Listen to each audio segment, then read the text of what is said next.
சேவிங்னா எதில் பண்ணுறீங்க? தொழிலாக பண்ண போகிறீங்களா இல்லை பணமாக வைக்க போகிறீங்களா? இப்படி பல அதுல ஒரு தெளிவு வேணும். தெளிவு வேணும். சும்மா சேவிங்ஸ்ன்றதுக்கு நீங்கள் எடுத்து வச்சிங்கன்னா ரொம்ப கஷ்டமாயிடும்.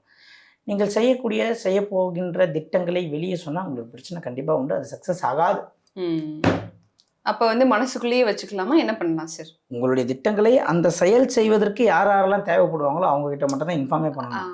எல்லாருக்கிட்டையும் சொல்லக்கூடாது. நான் அதை பண்ணுறேன் நானூறு அடி தான் வடிவேல் மாரி கத்திட்டு இருந்தேன்னா கண்டிப்பாக வாய்ப்பு கிடையாது. வாழ்க்கையில் அடுத்த கட்டத்துக்கு நீங்கள் போக முடியாது.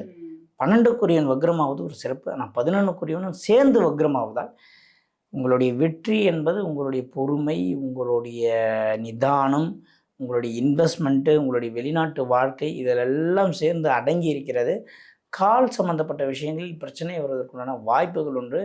மீன லக்னத்துக்கு சனி வக்ரமானால் வீட்டிலே ஒரு கலப்பு திருமணம் நடக்கக்கூடிய வாய்ப்புகள் ரொம்ப அதிகம். மீனம் கும்ப லக்னத்துக்கு சனி வக்ரமாக இருந்தால் தான் கலப்பு திருமணத்துக்கு வாய்ப்பு அதிகம். இல்லைன்னா நடக்காதுன்னு சொல்ல முடியாது. வேற கிரகங்கள் இருக்கு. ஆனால் இப்படி இருந்தால் கன்ஃபார்மாக நடக்கும்.